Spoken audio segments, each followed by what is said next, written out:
Hey everybody, it's John with National Sports Entertainment, and today there's a ton going on. We already have, obviously, over a dozen plays with college, and there's football going on. So I wanted to go into NBA since we'll be going into football later. I did already go into the first game. If you haven't seen that, if you look at my last video, I went into that game. Why I do believe there's a chance the Raiders win, but I took them to cover, and then we'll be looking at the Titans-Jags, of course. That one I'm still thinking on because, again, it's one where I think the win seems pretty obvious, but it's whether they cover or not, the Jags. So here we got Boston against the Spurs, and in this case, I do like Boston. For the simple fact I did notice this line has moved, where it started at, I think, 10.5, and it moved to 14. Now, yeah, sometimes they'll clip you. On most occasions, they're just really trying to get action on one side. So 14 is a lot of points, even for a great team like Boston. A team that's built like Boston is going to get picked, but not a lot of people like to lay 14 points. Also, when you have only 5 games, NBA games, it increases the likelihood that people are going to play teasers. So you might not have these games where teams are close. They'll make sure some of these teams win by quite a lot. So I like Boston to cover there. This is a game where I like the Bulls. As I said against the Sixers when they played them yesterday, I think they want to establish that the Bulls aren't a complete joke. They started off the season relatively bad, and I do think they want to at least have them flirting with that play-in picture. And the Jazz, I've been saying, I think they are pretenders, along with the Pacers and the Kings and a lot of other teams. I just don't think that they don't have draws, and I don't think they're going to be pushed. These are all leg ones only because of all of the stuff we have going on with college. Now, I will be doing a video later going into the football game and a recap.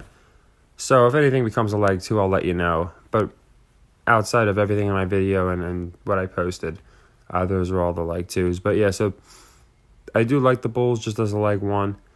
Here I like the Mavs just because I'm going to buy it down to 7. It was 7 last night. They moved it a half. And a lot of times when they do stuff like that sneaky half, that's when people get clipped. So just to be safe, I bought the half. And again, I think it's because giving up this many points at home, people don't like Dallas anyway. They would barely take them to win this game, let alone cover. So I think it's a great game for Dallas to run away with, where nobody would expect it, or people are going to definitely be taking New Orleans with the points. Here we got Magic Warriors, and they've been keeping the same gimmick up with the Warriors, where they're at home, they're just basically unstoppable.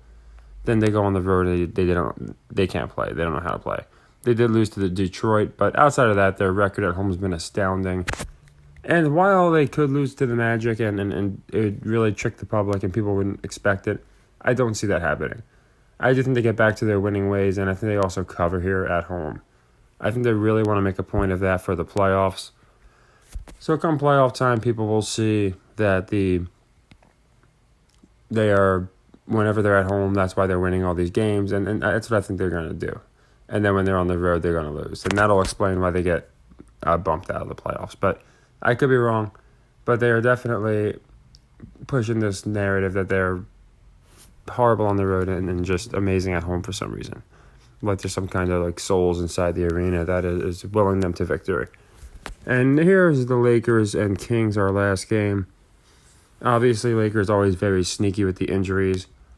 And we usually take them. We did fade them yesterday because I did think it was a weird game. But you could see here the Kings won the first 2. And not that they can't win all 4, but I'm going to go with...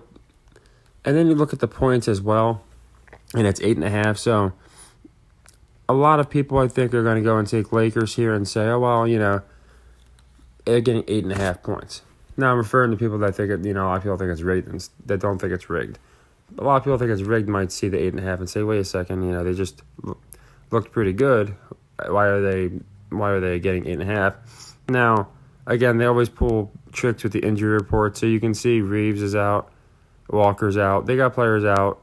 James might sit out. So you got a lot of players that might not play, but it wasn't even them. It was guys like Russell and Wenyen Gabriel and stuff that was going off for them against the Hawks in the games before. So I do like the Lakers here to cover. I'm sorry, like fading the Lakers, just because again, an 8.5 is a lot of points, and I think just these players people are going to pick. I go into it a lot. 90% of the public still has this team making the playoffs. And again, they need to keep that alive by having them win games that they shouldn't.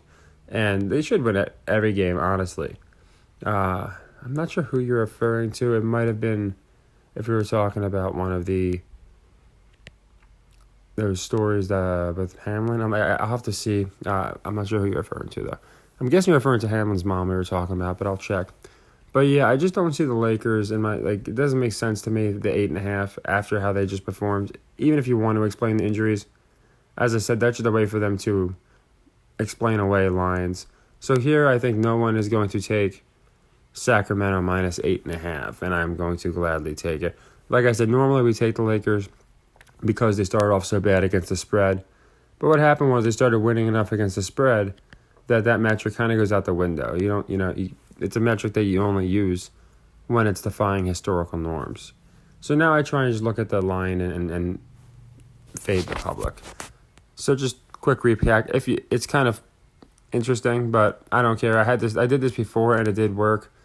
I have every home team covering, as you can see: Spurs, Bulls, Warriors, Kings, Mavericks. Now, I've done that before, and usually every single one won't. Or same thing with the away teams. But these are the teams I like. Oh, I'm sorry. We have one away team. We do have the Celtics. We do have the Celtics covering. So we got the Celtics, Bulls, Mavs, Warriors, Kings. So, okay, 4 of the 5 covering are going to be home teams. I try where they're not all home teams or all away. It's goofy, but it's rare that it'll happen.